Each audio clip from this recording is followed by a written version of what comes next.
All right, guys, I hope you're ready for tonight. I'm going to be by myself for just a little bit here till Eric gets back in the studio there. Had some, man, when you have them kids, you got them car troubles. I can't wait. We're going to have some troubles of our own here a little bit. I got a daughter that is just getting her permit. All right. Welcome to episode 57 of the Drag Drive Repeat show presented by Summit Racing. Y'all, tonight is going to be a good one. We have Chris Story on for insights into the life of a full time automotive photographer. Rich Guido drops a new video about fuel systems. Eric got a new camera today, which is so exciting. And we're unveiling the shirt for the circuit. Plus, we have an opportunity for you to pre order some hoodies if you want to. And already backstage, Mr. Pat Cook, the gentleman that is best known for riding a Honda Grom on drag and drive events. I'm not talking like just weekend stuff like the circuit, which he's done. I'm talking about full blown Rocky Mountain Race Week, 1,200 plus miles on a Honda Grom. Pretty intense, and I can't wait to hear some of the stories. We have a lot of that coming up. So I'm going to kick off the intro video here, and then we're going to get this thing started.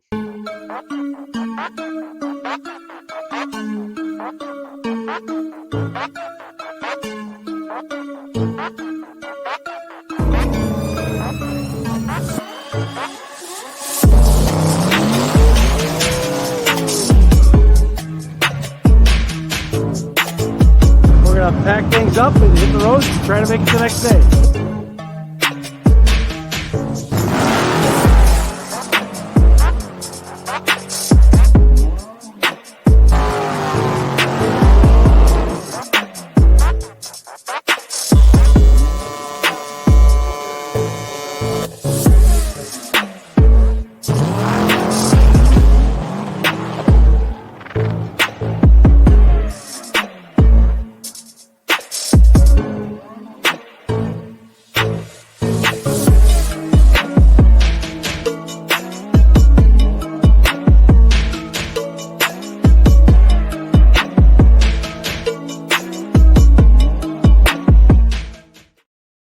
All right, guys. So Eric just messaged me, said he is only a few minutes out, maybe 5, maybe 6 minutes out. So surely I can handle this while we wait for him. Well, guys, if you don't know, my name is Mike Narks. I am the host of the Drag Drive Repeat Show and the Drag Drive Repeat News, which happens on Saturday mornings at 10 a.m. Eastern. Oh, I see Eric blinking in here in the back. Dude, perfect timing sliding in here. I'm going to add you to the stage right now. Dude, working on some intros. So, also, I'm the host and promoter of the Circuit Drag Drive, which happens April 18th through April 21st at Mocan Dragway and Ozark Raceway Park. I can't wait, dude. We're really, really close to this thing, and I'm getting anxious, man. So, introduce yourself, tell them what you got going on, and all that fun stuff. I am Eric White, and I'm exhausted. It's been a crazy little bit. I do graphic design work. I'm a photographer, videographer, content creator, you name it. I do a little bit of everything, and then Yeah. I've got my own channel, which is 815 LSX Swaps. Yeah, dude. And I was just telling them we're going to talk about it in a minute, but you got a new camera, so it's going to be exciting to talk about as well. And guys, we're going to get this thing kicked off. Well, we can't do this without our race car friends, without you guys at home watching this and hitting the share button. Please do that for us right now. Listen, you make it all possible. I'm telling you, as I was working through my tax stuff last night at 1 a.m., I was like, man, I'm thankful that I have race car friends out there in the world that make this possible for me. And guys, we can't do it without our sponsors: Summit Racing, Molly Motorsports, Driven Racing Oil, Car Change 3D, Howard's Cams, Performa Built Transmissions, Sweet Patina, and Racing Junk. Can't do without those. And our newest media partner, PowerTube TV, which you can watch this and other exclusive stuff on PowerTube TV anytime. They have an app on for your TV or your phone, and you can find them on the YouTube channel as well. All righty, dude, let's get into this thing, man. Are you ready for this? I'm ready. All right. Well, Summit Racing's speed legacy began in 1968 as a one-man startup and is now the world's speed shop with 4 facilities and 200 plus catalog editions. Fueling your passion, they save you money, deliver fast, and offer top-notch customer service for more than 1,500 brands. You hear that, 1,500? In 2014, they launched the Summit Racing mobile app for easy access to speed parts. Find them on Facebook, Instagram, TikTok, and YouTube And you can find them on the On All Cylinders podcast, which we've actually featured quite a few stories here lately for more automotive discussions, kind of like what you're watching now. From humble origins to the social media lane, Summit Racing has your or stands by your need for speed. Well, dude, let's kick into some driven racing oil event updates. We're going to start the show off with this tonight. We got Carolina Drag Cruise and the Road Trip Drag Challenge starting off this weekend. Like the first weekend of April, we are entering the busy season of drag. Excuse me, of drag and drive. Wow. Yeah, Just it's gonna woke get up there, man. I crazy. was excited. It's gonna get crazy this month. Yeah, this is going to be pretty intense. Again, we talked about it last week, but we have 7 episodes that are going to or 7 events that are happening this month across the world. We have 2 weekends where there's an event in the U.S. and Australia. So we have this weekend, of course, Carolina Drag Cruise and Road Trip Drag Challenge. Then, in 2 weeks, essentially, we have the circuit. Obviously, the circuit is what we're talking about just a minute ago, and the Central Victorian Drag and Drive going on the same weekend. Plus, there's 650 classes at both. So we're going to do some back and forth trash talk between all the competitors. So it's going to be kind of fun. We're going to explain that fully next week whenever we kick this whole thing off. And dude, tell us about this new camera. I don't have a picture of it, so I'm going to pull us both back up. But tell us about this new camera you got. Yeah, so as everybody knows, I've been kind of on Facebook asking for suggestions. People that know me in real life know that I don't like to spend a lot of money, so I try to find the best deal that I can. And off of the post that I had made, I don't know, last weekend, looking for suggestions on a camera, a buddy of mine said that his cousin had a camera for sale, who I actually happened to work with as well. And so I hit him up and ended up purchasing a camera today. So it's a Sony A6400. It's a mirrorless camera. It's got 2 lenses.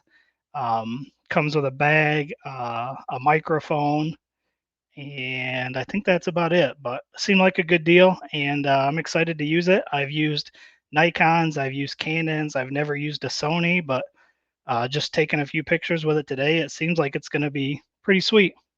Dude, Also does 4K video, so I can take pictures, and then if I want to do some video recording while we're at the circuit, I can do a little bit of all that. did you just say if you want to? I think we know the answer to that. We know you're probably gonna.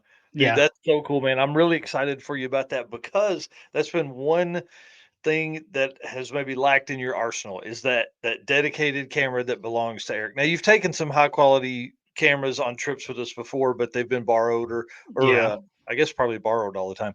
But yeah. yeah, I'm really excited about this for you. I think it's gonna be awesome. Yep, and I think it'll be a decent camera to grow into. I mean, I can get Yeah, different lenses. The zoom lens doesn't zoom as much as what I wanted, but there's always more lenses, so I can get a yeah. better zoom lens down the road. But I think what I got will do just fine for the circuit. I think it'll be perfect, and it'll give you an opportunity to take 1,000 pictures in 3 days, and you'll see if you like it or not. Oh yeah, that's 100% correct. Yeah, yeah. So it's going to be kind of fun. All right, well, let's unveil probably one of the coolest things that we've seen. I want to give a huge shout out to the group or to Karen and the team at Gapt, the great apparel printing and design company. This is the third year, maybe fourth year that we've used them for the shirts for any kind of event stuff we've done or anything like that, and they've knocked it out of the park. So I want to bring that up on screen right now. This is probably one of the coolest designs we've had. You can see the Route 66 there in the back. You can see what looks like an old service station there within the word circuit. I think that's whoever designed this primo stuff there. I love it. And again, the reason we choose these two cars are they are the fastest eighth mile and fastest quarter mile cars on the of the event, not on the property, but of the event, right? So whoever is fastest for 2024 will be on the shirts for 2025. Now, here's the deal. I know one of these cars is not going to be on the shirt for 2025 because that person's not coming. And I think the timing worked out perfect there with so Jay and Brian will be coming. Y'all, this shirt's going to be awesome. I can't wait to have it in my hand and see this thing. We're going to talk about it a bunch. This is a big deal for us. I mean, this is a lot of investment goes into this, and the deal with drag and drive events, the racer and co-pilot get shirts as well. We'll have shirts that will be available for sale at the event, and then maybe we'll offer something after that. But if you look on the right part of your screen there, you can actually see the hoodie, right? Those aren't going to be available at the event. One, because they're just so expensive to buy in quantity, right? Yeah. So the team at Great Apparel Printing and Design, Get Gapped, has been gracious enough to set us up a store. So I'm actually going to drop that link into the comments right now, and I'll put it in the description of these videos later. But you can actually go onto their site and you can order a hoodie directly from them. Once they print them, which is the plan for next week, they're going to print all these shirts and hoodies. They will send it out directly from Gapped. So that'll be a huge win for all of us, all of you folks at home that want to order a hoodie. You can do it that way. They will not offer t-shirts like that until after the event. So you can't order t-shirts from there, but you can order this hoodie. Here's the deal. It's only good for 4 days. So it'll only be good for a few days from now. This really just kind of happened. So it's only good until April 7th to get your order in. Again, the link is in the chat or in the description down below. This thing is going to be so cool. So cool. Yeah. I can't wait to have this in my hand. I just can't wait. Yeah, and I can tell you from the little bit of experience I have doing some graphic design stuff, that takes some time to build a Yeah. graphic like that. Yeah. I mean, an artist will spend, several days on something like this. I can only imagine. So, Yeah, because I but know it I turned couldn't out do great. anything like that. Yeah. I'm so excited about all the colors in it, how bright it is. And just, they really, my whole thing was use these two cars, and I want Route 66 because we're traveling on it again. I want an old gas station, and I want something nobody else has. Yeah. And I think they delivered highly on it. I really like the use of like the black and white on the bottom for the logos. So it's not too much pop, man. It's just perfect. It's perfect. Yep. Yep, So absolutely. yep. So we'll have those obviously at the circuit event. So we will be Friday at Mocan Dragway, Saturday at Ozark Raceway Park in Springfield, and then Sunday at Mocan Dragway again. That's April 18th or April 19th, 20th, and 21st. So if people order the hoodie, will they get the hoodie in time for the circuit? Possibly, depending on where they live. So, Okay. if she can get them all printed, I would think they can get them all printed. They're a huge facility, but they can print them next week, and then say they could get them out on Friday, and you live relatively close. Pat Cook he probably won't get his because he lives almost 900 miles from the circuit, but he probably wouldn't get his in time for him to leave on Wednesday coming this way. So, Well, but I most can folks would. yeah, I can tell you, regardless of what the weather is gonna be, you should probably bring a hoodie because we've seen what happened last year.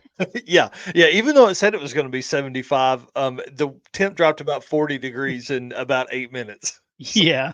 yeah, pretty crazy. We're fingers crossed we're not going to have any kind of weather like that. And again, 3 days in this part of the country.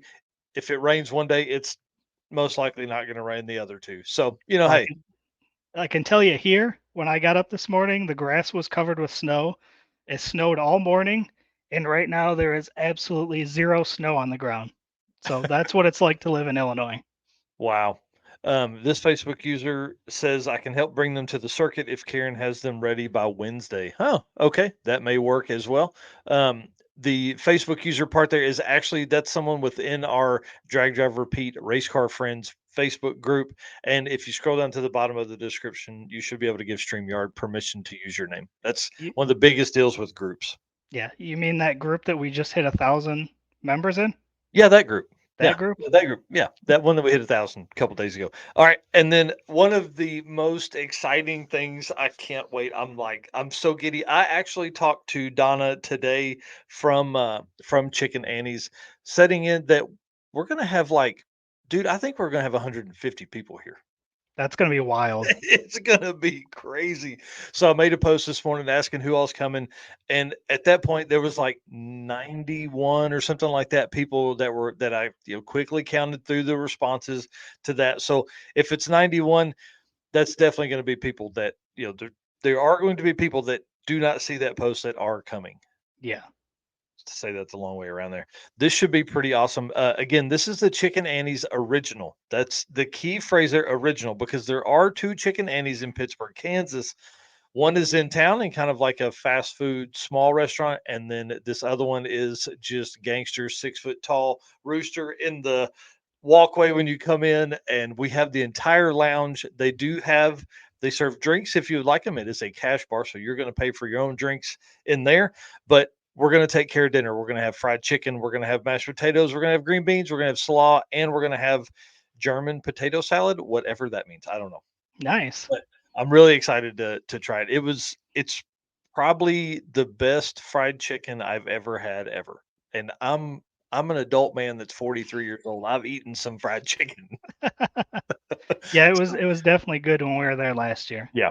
Yeah, this is going to be awesome. And I really feel like this is going to be a fun time for all of the racers and all of the crew members and things like that to just come in, one, to get a good meal before the event kicks off. But then two, really introduce yourself, talk to people that you may not have ever talked to before. And it's going to be laid back. We're not going to be trying to get our cars ready that morning or anything like that. So, I want everybody to be around. I want you to hang out 6 to 10. This should be pretty easy to do. We're going to roll out the food in two different runs because we didn't want all of the food at one time. So we're going to do it at 7 and then again at 8 for another serving. So that way, if folks show up late or they don't get in line or they don't get parked right, yeah, I mean, Eric's going to be late for sure. Because you got 9 hours to drive to get down here. So, 9 hours, and it's my wife's birthday. well, happy birthday, honey. I believe it. Yep. That's a great present for her, man. So this is going to be really fun. Again, 6 to 10, 2 rounds of food. We should have plenty of food to handle everybody that's going to be there, and we're going to have a blast. Yep, I think it's going to be a good time.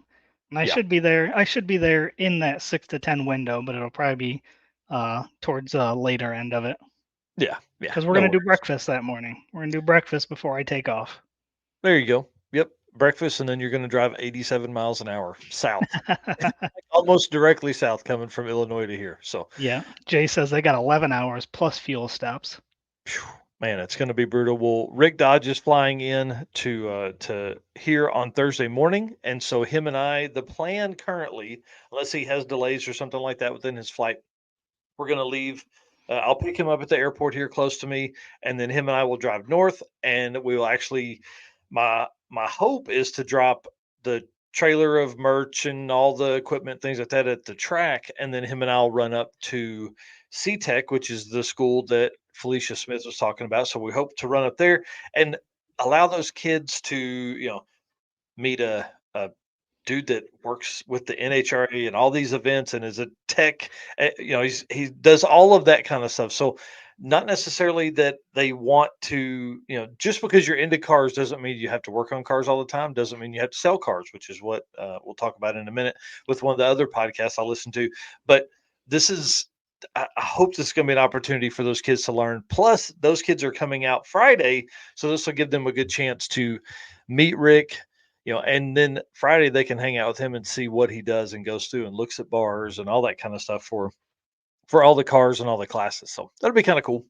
Yeah, it should be a lot of fun. I wish I was able to get there a little sooner because I think that'd be cool to check out, but be a good experience for all those kids. And then we'll obviously get to see them on Friday. Yep, that's for sure. All right, and then let's move to the Howard's Cam community segment. Do you want to run us through that real quick? Yep. Howard's Cam was founded as a racing cam manufacturer almost 80 years ago when Howard Johnson created Howard's Power and Racing Equipment in 1945.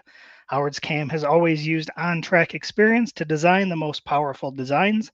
Today, they have an even greater group of experienced racers in circle track, drag race, road race, mud bog, and marine.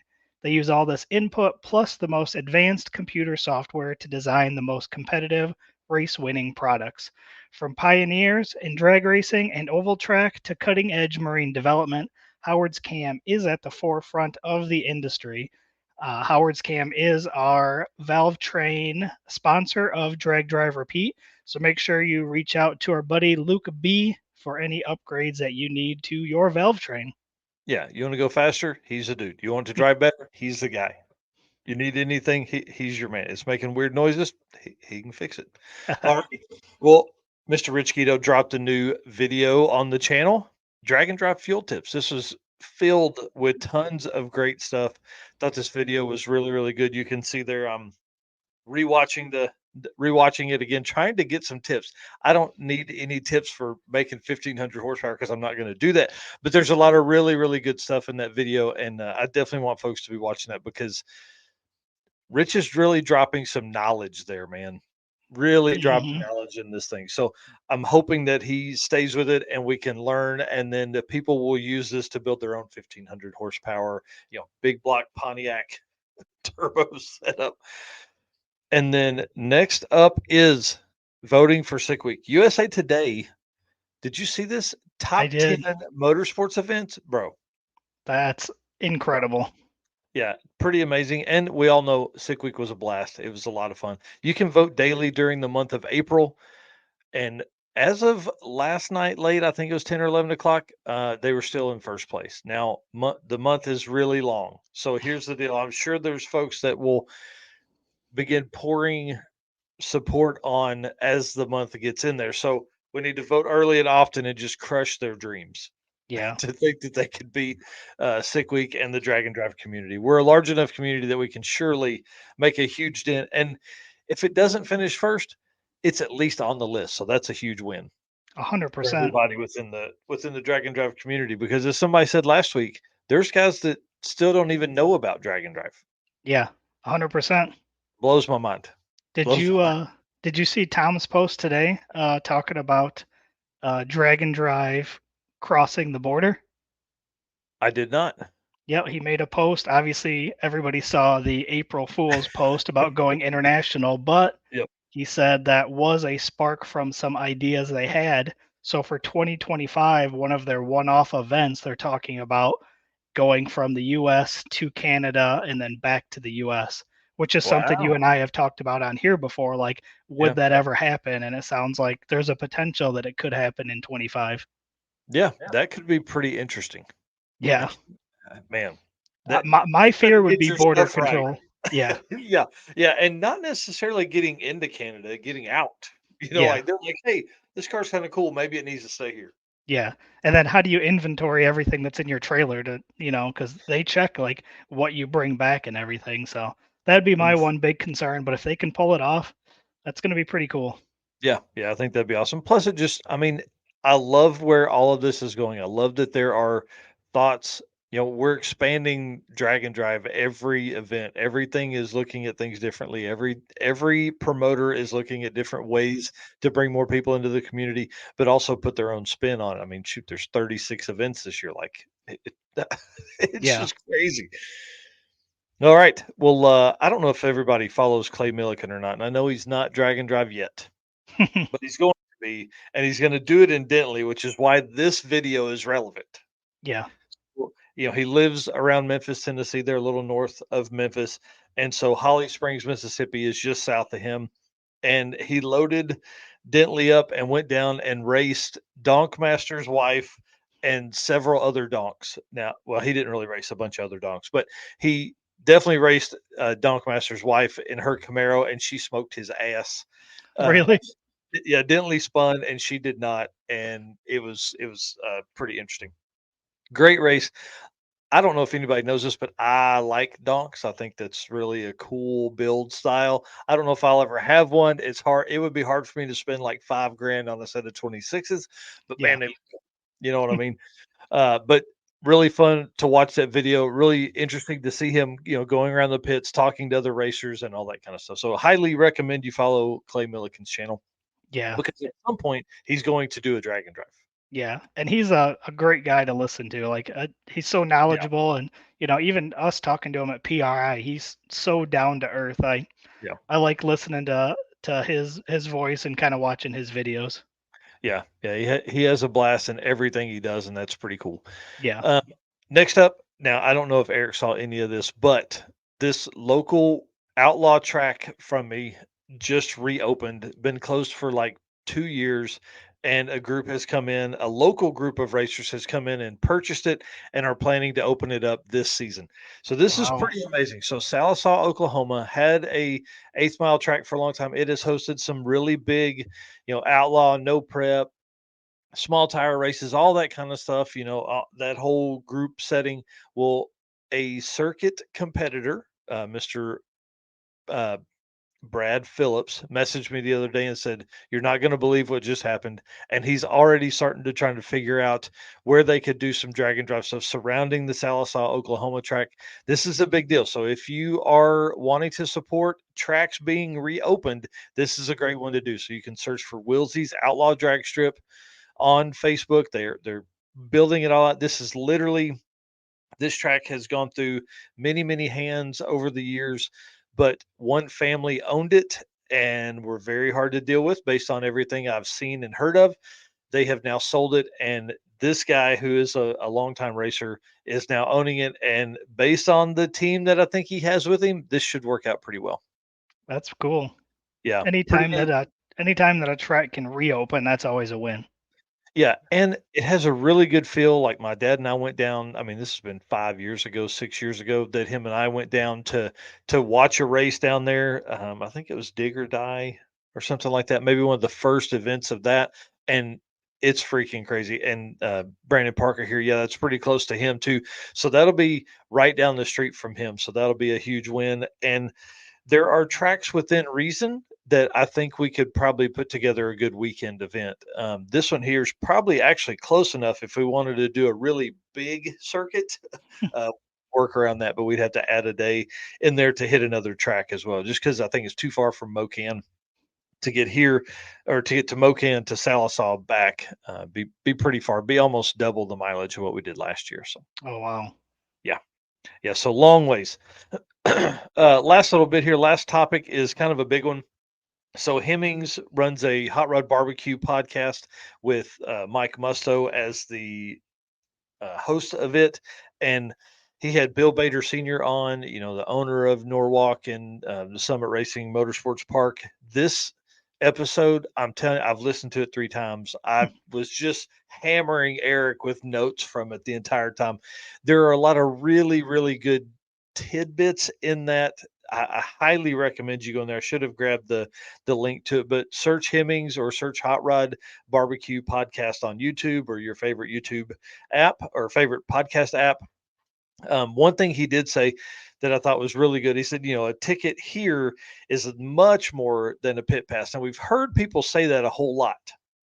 People have used that as an example for drag racing forever, but it's really a lot more than that. Like it's 10 hours of interactive experience is literally how Mike put this on. It was really one of the coolest ways to explain it is because if you are at a race, it's a learning experience because you can walk around, you can talk to racers and builders and event staff and racer staff. You can do all of that there. I thought that was really cool. And one of the things that Bill said, he was like, imagine being able to go to the locker room of your favorite, you know, stick and ball team, whatever, football, baseball, basketball, whatever, being able to go to the locker room and talk to those folks. Like you could go in and talk to those pros, right?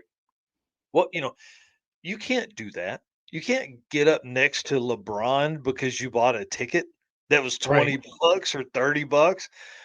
And one of the other things he talked about was during a game, it's 3 hours, but you've got the hour beforehand where you park and you walk a mile and you go through all that stuff. You're ushered to your seat. You sit down unless you need to go to the bathroom or get a drink. Then you come right back to your seat and you're watching 3 hours of a game that's probably 50 bucks to buy a ticket for, or you can go racing for 30 bucks and then you're set. You can go in there, you can spend 10 hours and talk to as many people as you want because a professional racer is just like an amateur racer, just like a hobbyist racer. We just want to talk about our cars, man. Right. Talk about our cars. One of the other cool points they made as well was you'll never ever be able to play on the same field as the professional football players. I mean, let's be That's honest, accurate. right? But you can go race on the same track that professional racers race on. Like, Yep. that's probably what makes our sport one of the coolest sports out there. Plus, if you're into drag and drive like we are, you can go drive next to that dude. I mean, Yeah. think about that.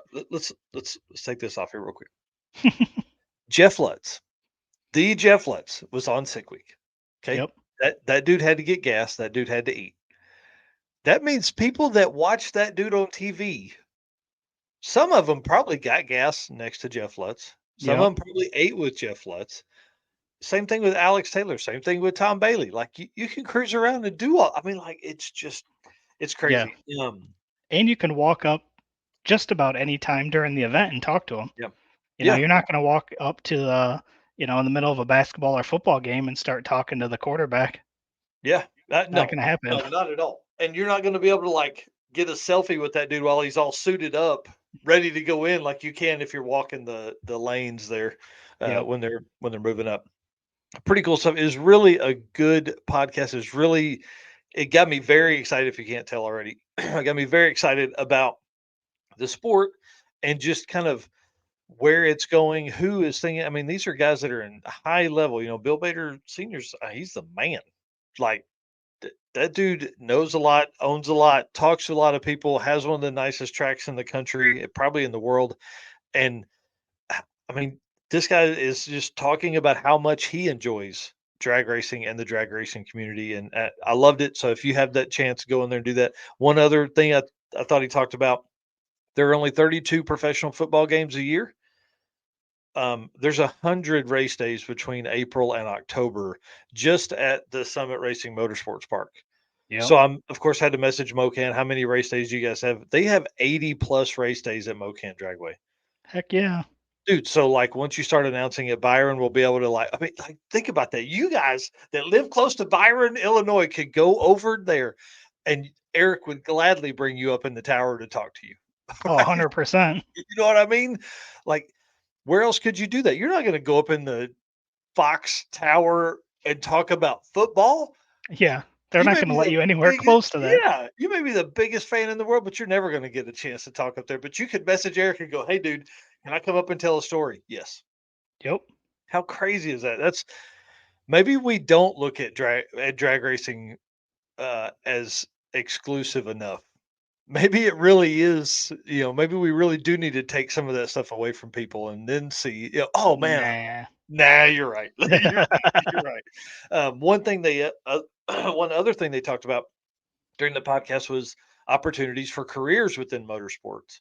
Not just sales or sponsorships or anything, but track engineering, fabrication, the accounting side of stuff, like all of the things that go along with running a regular business.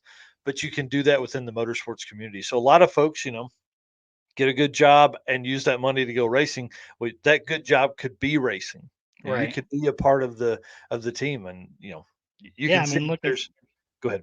look at Motion. I mean, they've just hired two recently, like, racers to come be a part of their team. Yeah, yeah, Who, it's who, exactly right. who was it they announced today? Was it Jim Braun? Oh man, really? I didn't see it. Oh, I Uh, think I think they announced that today that he joined the team now uh, too, which is See, yep. So they which got is Brett, cool. Yep. then the gym. Yeah. Yep, that's pretty awesome. So there's That there's all yeah, kinds of, like you said, opportunities in the sport in general. And there's so many different, like you said, with the kids in school, like, it doesn't have to be working on the cars. There's so many yep, motorsports related opportunities that, I think yep. I think people forget that. Well, and one of the things I sold cars for 15 years before doing any of this stuff, and that was one of the reasons I sold cars was because everybody's like, "Oh, you like cars, you should sell cars." Yeah. Dude, if I had had the thought process to do anything else with cars other than selling them, um, who knows where I would be right now. Yeah. But I did it for a long time. Met my wife, 2 kids. It's a great story. Great life. Love you, honey. But yeah, there's a lot of opportunity out there, and especially right now, these companies and these businesses are all they're growing Yeah. exponentially because cars are cool. Yep. Chris Right. Story's got my back here. He said it was Jim and it's on the TBM side. Gotcha. Gotcha. Awesome. All right. Well, let's thank Molly, and then let's talk about our co-pilot spotlight for this week. All right, attention high performance enthusiasts and sportsman class racers. Meet the Molly Motorsports Power Pack Kit, your ultimate solution for power packed performance. The Power Pack pistons are made from either 4032 aluminum alloy to allow for tighter cylinder to wall clearances and improved temperature stability, or 2618 alloy to allow for increased detonation resistance. Tailored for various engine families from small block Chevy to Volkswagen and Audi, they've got you covered. What sets them apart? It's forged pistons, graphite coating, and phosphate treatment for peaked performance and durability. Elevate your ride with Molly Motorsports, where performance meets precision. Unleash the power within. Visit mollymotorsports.com for more details. And for those listening on the podcast, Molly is spelled Mahle. That's right. Well, we've been featuring these folks on Saturdays, and the reason we're talking about it tonight is because Brian Robbins was supposed to be on, but unfortunately had something come up at the last minute, so we have rescheduled him till after the circuit. So you can take the opportunity, you can tell your co-pilot stories. I'm putting the link in the chat, and I'll also put it down in the description, and we're going to make another post for later tonight that'll come up. But we're going to talk fully about this on Saturday. This Saturday's feature will be Kanan Hall's story of his co-pilot Tessa. In response to a time the co-pilot saved the day, Kanan says, pushing me to make a track bar change to keep from spinning. It's a real pain to do. We did the change and it didn't spin, and he set a new personal best. That's I awesome. mean, come on, come on. That's the kind of stuff we're talking about right there. And then one of the greatest co-pilots to ever do this is Mr. Brian Robbins. And if y'all didn't know, the reason we're talking about him is because I picked up this magazine a couple months ago. This is April 2000 of Hot Rod Magazine. Okay. 24 years ago. Ugh, dude, when I put the April and April together, I was like, man, that's crazy. Plus, it's the fastest street cars in America. Okay. That's why I picked this up and gave $2 for it, was because of the fastest street cars in America, right? So big right up in the middle. I have these pictures here pulled up if you want to, if you don't want to look at them there in the shiny reflection. But this is actually in the magazine. Now, there's been several people saying that, oh man, I may have that article. It's really pretty cool. One thing I wanted to know from Brian, and that's what we're going to get to when he comes on, is how this came about. I want to know how, because they really don't talk about this at all. It just, these are the top 10 fastest street cars in America, and he's number three in this Nova that's right here. And Hmm. of course, we were going to ask him tonight, hey, what was the setup on that? What was the story? So again, he sends it over, saying he'll tell us the full story later on. But it's a 526 cubic inch Chevrolet 18-degree Dart Big Chief heads cast iron block 1471. You hear that? Cabelco high helix Superman supercharger, I dude. like it, Yeah, he said it's a Crowder 3-disc clutch and a Linko 3-speed. which is Pretty cool. freaking awesome. Yeah, it's all built and maintained in house. Thought that was kind of neat. That's what he Yeah, does. He's kind of awesome. And he says the car is still being raced and resides near the St. Lawrence Seaway in Canada. that's super Cool is cool. that? Dude, I mean, that like this article's 24 years old. This Right. magazine's 24 years old. You know what I mean? That's why. So I think as part of, I'm gonna start digging through the old hot rod magazines and carcraft magazines that I have, and see if we have some maybe like drag week stuff, or fastest in America, all that kind of stuff. So I can't wait to hear the full story on when how long he had this car, what he did to it, all that kind of stuff. So if you haven't done it yet, jump over to the Molly Motorsports co-pilot spotlight. Tell us about your co-pilot. We want to know.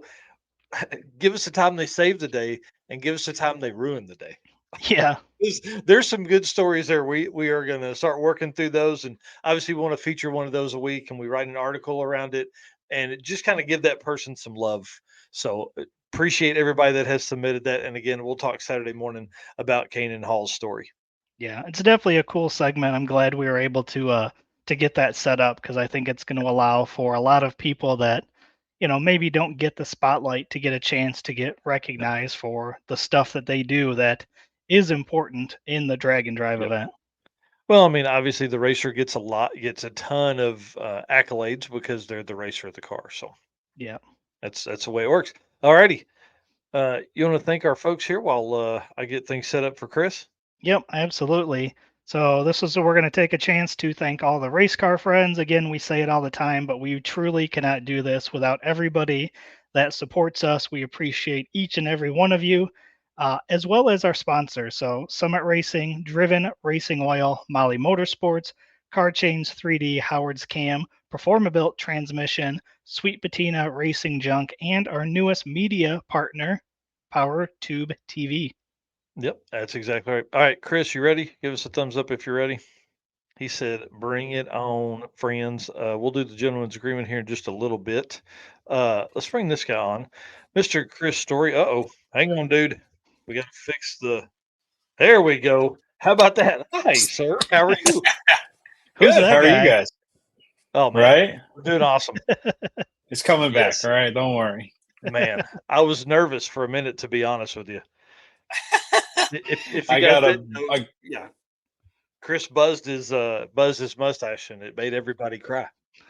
yeah. I got a few phone calls, a few wellness checks, but we're all good. That's awesome. All right. Well, let's talk about. I want to start out. I want to talk about the picture that's behind your head Yeah. because Cool. this is a really cool one. That's a cool one. I love the tattoo, the work harder tattoo, and man, just tell us kind of who took that shot, where it came from, and about that. So that was at TX2K. That was Mr. Scott Whitty took that photo. Dang. The goat. He won't say it, but it's Yeah, true. you can. You can. Um, It definitely is. yeah, yeah. But no, that was at TX2K. I think he just wanted. I think he wanted this photo of like me 3/4 shooting a subject with the tattoo in frame. So it was really Yes. cool. Obviously, it's one of my favorite photos besides the pizza one as of right Yeah. now. Favorite photos of myself, but um, yeah, no, that was from TX2K. TX2K was a fantastic time. Yeah. Well, Um, let's back up almost a year okay, before we get into it because we want to talk about Texas 2K for a little bit, right? So you have a yeah, lot of really good stories there. I don't want to jump around. So the reason you're on tonight and the reason we're talking about this because we're tying you back to the circuit, and I don't know mhm. if people have seen this or not, but you put up 883 pictures in an album on your Facebook page of the circuit 2023, Yep, bro. yeah. Killer stuff. Looking back, I think it's the most pictures in any album on your Facebook page, and we appreciate that for sure. Yeah, I think Sick Week probably has you beat out, but Sick Week is also 5 freaking days. Man, I really love the circuit and I love everybody at the circuit. And so and you've been gracious enough to make me the official photographer now for I think this will be the 3rd year. Yeah, yeah, Um and normally when I'm covering an event, I have so many photo package people that I follow around, but when I have the freedom to just cover the event, well, something like 880 photos in 3 days happens. So yeah. Pretty intense, man. It was really cool to be able to go back to that. I don't know if you know this or not. I mean, you and I have talked about this, but Eric and I have used a ton of the photos from this on a lot of the artwork and things like that, and it's really helped. Just push it that much further. And yeah. dude, I just want to say thanks for that. I want to know what your plans are for 2024. Like what's your strategy going into this event in 2 weeks? For the circuit, Yeah. so the circuit so this year specifically, I will have my wife with me. So not only are we going to be doing like photo coverage, but we'll be posting 2 to 3 reels per day that are just solely Yeah. circuit based. And then on top of that, we'll be filming on the YouTube channel as well. So we're gonna do like a POV thing, and then I was intending on surprising you with a recap video, but I guess I'll just tell you about it. Yay! That's So we'll awesome. be doing stuff along the sorts there. my wife is crucial for that piece of Yep. content to happen because she'll be filming most of that while I do a lot of the photo coverage. Yeah. And really, it's Well, just have a damn thank you. good time. Yeah, Dude, no problem, dude. I'm so ready. Like, I can't wait. I can't wait. It's crazy to think that there's like 15 media people that are going to be there.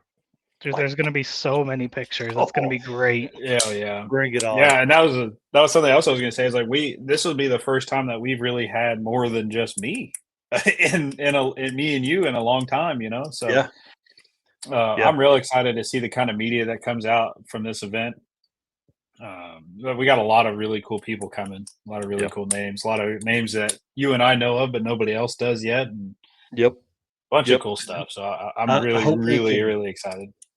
right? I hope we can kind of elevate some folks with all the stuff we'll be talking. I mean, you just think about like if everybody can put out, say everybody puts out 150 photos and there's 12 media teams, dude, that's 1,800 photos just from the event. And we know people are going to put out more than that. Yeah. Yeah.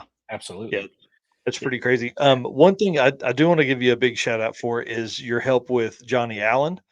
Mhm. Young kid coming up, wanting to do he's wanting to do automotive photography. And every time him and I talk, he mentions you somehow. Somehow you've helped him. Somehow you've done this. Somehow you've done that. Oh man, Chris. So, dude, huge accolades to you. Huge pat on the back for you for helping so many other folks and being open and willing to do that. Yeah, yeah. I ask him Yeah. questions all the time. And absolutely, if anybody watching has any media related questions, I'm considered open source. Like I have no secrets. I don't gatekeep, as the kids say these days. I don't think that there's enough people doing what I do. I mean, obviously there's not. There's a crazy amount of demand. Now Yep, there's a lot of media people, right? But there's not a lot yep, that are willing to commit the time to do it full time or yep. can't commit the time to do it full time. And so if I can help anybody do that, it inherently helps me, and I'm all here for it. Like, yeah, Right? Johnny Allen's, he's man, that kid works harder than any kid his age Yep, that I know of, and he's got a good eye, and he just needs a little bit of like tweaking here and there, and I yep. think he'll be something great. And I hope to be a small piece of his large story because I'm sure he'll outgrow me any day Well, now. So right, and so you start thinking about, like, at 13, I think is when I met him. If you started at 25 taking photos and you do 20 years, you're gonna be 45, right? He yep, starts at 13 and spends 20 years, he's 33. Dude, that's a big swing. Yeah. That's a yeah, big huge swing swing. to be able to do that. So that's pretty cool. Well, I have a note here, if you wanted to give 2 or 3 tips for some, automotive or motorsports photographers, we definitely take it. And then I wanna talk about some stuff that I'm going to implement for, the circuit on my side and be kind of a jackass about. Cool. Tips. So, okay. So the few big things that come to mind are stand up because car designers didn't design cars to be looked at from the ground. So stand up. Like, Okay. don't, like, obviously get a few low shots. Like, everybody likes a good low shot, but for the most Yep. part, stand up a little bit. Baby face. uh, and then That's a leave, good one. like, let the photo breathe. So what a lot of people do is, like, if the bumper of the car's here and the rear bumper of the car's here, they'll frame it to where there's maybe like a millimeter on each end. Open it up. Like, we want to see the whole picture. Like, the photo that's behind me is a great example. Like, obviously I'm the subject, but there's also another strong element on the other corner. Um, Mhm.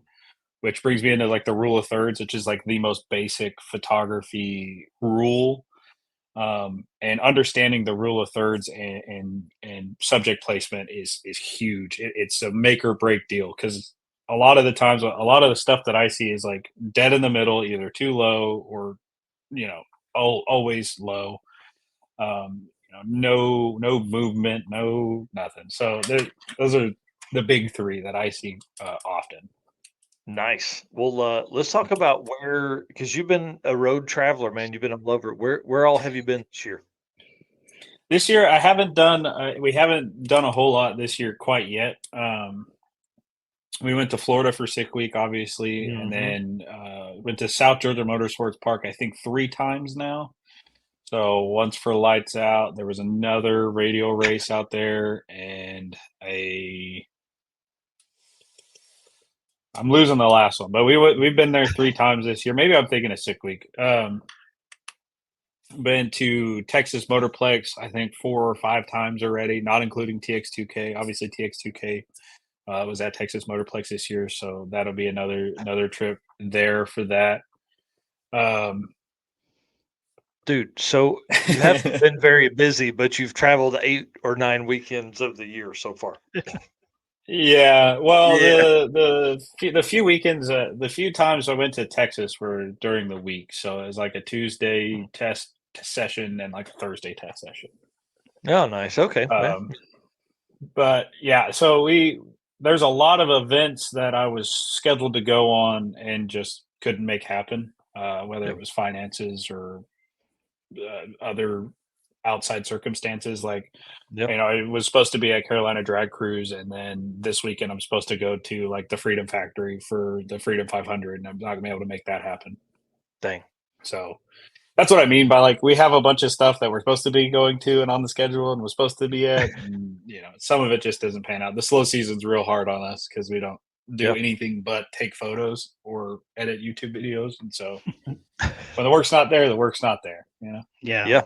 Well, and the thing like for us, and I would think probably for you too, is you've got to start figuring out like, is it worthwhile? Like my drive to um, Ringgold, Georgia for the Southeast Gasser event, right? Like it probably didn't need to happen, but if I'm going to be talking about those racers as often as I'm going to be talking about them, I need to go meet them and understand the Yeah, story and be in the middle of all that. And so for the drag and drive stuff, it didn't work. It wasn't really that great of content. It's worked on some of our reels and things like that, but I still have 300 and something videos on the big camera that I haven't even touched because we've been so busy with all the other stuff. So, yep. it's the same thing. It's like how do you make all make sense? Yeah, I cut out a bunch of races that I was going to that just wasn't making sense. Like Formula Drift is a huge one that I had to cut out of the schedule. So this will be the first Dang. year that I don't have Formula Drift going on. I went to a few rally races and a few like road course races that just weren't really working out. And in the end, for me, it's a business. So Yep. whatever isn't, I got to chase the money a little bit, and Yep. or really a lot of it. So Yeah. um, and realistically, like drag racers I feel like are the only ones that value our time, media people's time, and are willing to fork over a little bit of cash to do so, Wow. and have the cash to fork over. Like Yeah. you would think that being at FD with all the big rigs and the crazy race teams and stuff like that there would be more money in it, and the truth is just there just isn't. Wow. Um, the demographic of guys that are drifting are guys my age, and guys my age don't have money. Versus the average drag racer, Yeah.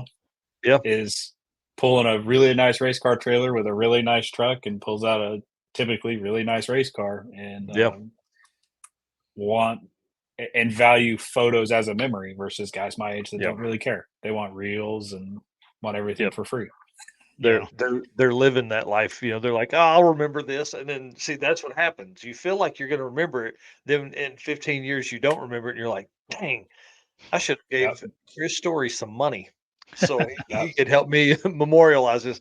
Plus, in a lot greater photo than what I'm going to take from my cell phone that generally, dude, it's so hard to go like if I'm trying to find people's stuff to feature them and I go to their page and like just like you said, except that the front and rear bumpers of the car are cut off. Yeah. It's like, dude, step back 2 steps and Yeah. take that Gotta let it. picture. You gotta let it breathe. There's other elements to the photo. A cool car can Yep, only be so cool, yep, yep. Like And a lot part of of what we times do is they don't storytelling. care. Yeah, that's exactly right, and that's what's, I think that's what's always so much fun. Um, well, Nice trailer, nice car, money. What's all that? I want to know what that's about. yeah, Whatever. Anthony's rich. Don't let him lie to you. Just oh, kidding. Yeah, he's got all the money. Have you seen his car? Have you seen his house? No, I'm just kidding. I have not. I have not. I'm gonna get a text message over that. I guarantee it. All right. Well, we're going to switch gears a little bit and talk some about TX2K and tell us a little bit about that experience getting to shoot with 1320. Man, it was awesome and kind of humbling a little bit too. Kyle, dude, Kyle Loftus is a bad dude. Like not like a mean dude, but like that dude works so freaking hard. It's not even funny. The whole 1320 crew, is lumped into this. But I was really thrown back by Kyle's work ethic and how just open and nice he was to everybody that was around him. But working for 1320 was something that I never once thought would happen. Along with being a full time photographer, it was kind of one of those things that I had on my vision board that was like, maybe it'll happen one day, but I'm content with life if it doesn't. And Right. Scott gave me a call and was like, "Hey, Mo can't make it. Can you, come out?" And yeah, no, it was awesome. They work super hard, so it was a Well, little bit of an adjustment. tell us how cool it was to see your name down underneath that logo there. Man, dude, it's a wild feeling because like I said, I never thought that I would ever do that. Like I never thought that I would ever get up to this kind of level to where that was even a possibility. So Yeah. when Scott sent me the watermark, like I teared up a little bit. I was just really happy and for the first time in a long time, kind of proud of where I got to. Yeah. Because I've had the blinders on for so long, and I forget to take them off and kind of look and be like, oh, we're doing the damn thing. Like it's actually Yeah. working out. Because I'm trying to make rent happen. Like Yeah. it's hard to take a step back and go, oh, this is happening. Like Yeah. this is a thing that's actually happening. And so to get the watermark file and to have that first photo that was that had the 1320 photo by Chris Story on it was like super super cool. Yeah, I can Awesome. imagine. And yeah, I don't know how to describe how awesome like of a feeling it was. Well, let's talk about so you and I were on the phone and you were kind of raving about Kyle Loftus. You were just, Yeah. he's so awesome. Give us like a rundown of the day. I think that's probably one thing that blew my mind was how much that dude worked. So I don't remember which day it was. I think it was Friday, possibly Thursday or Friday. He was out street racing the night before, and he showed up to the track when we were there. I think it was a little bit after we had got there, maybe like 9:30, 10. So he had been street racing all night long. What's that, Adam? Yeah, they've been street racing all night long, and then so that way his guys could sleep. He just picked up the camera first thing in the morning and was filming until like it was late in the evening, like 4 or 5 p.m. Like the dude had stayed up like 20 plus hours and was just Wow. filming, running the crew. Like to be fair, that the crew runs very hands off. Like the Kyle doesn't really Yeah. have. There's no babysitting involved, if you will. Like Yeah. Well, everybody and knows their job, and yeah, Scott's been doing that with them, I think, what, 8 or 9 years, something like that. So he kind of has a pretty good idea of stuff. 13. He's been with the company Wow. 13 years. Yeah, Wow. wild. But yeah, no, and huge props to Scott Whitty because that dude also like works hardest shit. Like there's not a lot of guys, and I somewhat pride myself on my work ethic. There's not a lot of guys that will outwork me, and I Scott Whitty and Kyle Loftus are some of those dudes that are just like me and Scott were both editing it up editing until like 3 4 in the morning almost every night, and we were both up at 6 in the morning the next day. Wow. um and it Yeah, the whole crew works this hard. Like it's a small but very mighty team, and it's ran very very efficiently and well. um and it was also kind of cool to see that they have their own troubles too. Like it's not just it's not just fairies and rainbows and roses up there. Like they have their own trials and tribulations and shit breaks and dumb stuff happens and Nothing gets recorded onto an SD card, and they're like, "Oh my god, what do we do yeah, now?" like camera They just dumb camera problems. Like it's just dumb shit that happens. It's cool to see for me that like it's as dumb as it may sound, but that it's like never ending. Like Yep. because you somewhat have like a perception that you're going to get to a certain point and just everything's going to be done and figured out, but it's not a thing. It It never doesn't is. happen. Yeah, Yeah. because I mean, I think as car guys too, we're going to push the envelope. We always want what Hey, I want to extend the life of this part, or I want to get new. I want to get new, fancy, and all that kind of stuff. Well, let's pivot just a little bit because obviously that's a high point in your career. Let's talk about uh, you've been full time now for 3 years. We were one of the Mhm. first um, people to interview you after you'd left and you were in Rocky Mountain, and that was so much fun. Um, is it getting easier for you? Is clients becoming easier, or is it, do you still got to go out there and hustle just like you always have? Man, you really got to still go out there and hustle. It's certain things have become easier. Like editing and sorting photos has become so Mm, much easier because I do it every week or yeah, every weekend. I'm sorting through thousands and thousands of photos every freaking week. Um, so that's gotten a lot easier. Some of the client recognition has gotten easier. Some of it's gotten harder because there's like a little bit of a stigma. I feel like now that there's just like he's set up, like he's got guys yeah, that work for him now or whatever. So like I'm sure he's good, which I get it, and it's fine. But yeah, no, I still got to hustle the crap out of yeah. it. And this year more than ever, because like I said, this is the first year since we went full time in 2020 that like I have to like I have so much more time than I did in previous years because like just FD takes about 8 weeks long. Wow.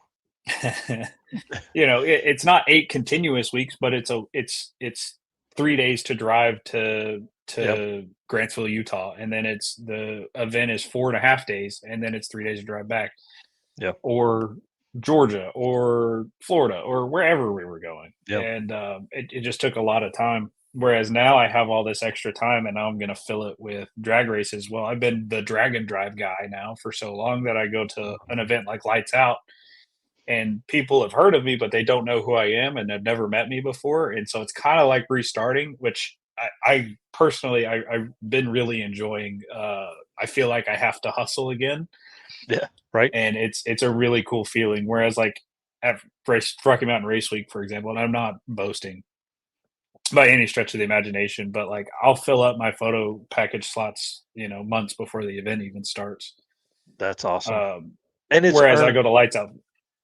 Yeah. Thank you. Yeah. Yeah, whereas going to Lights Out or like a regular radio race or a no prep race or anything like that, like they've heard the name, but they don't know who I am. They didn't expect me to be there. Because it's not a drag and drive or it's not, Yep.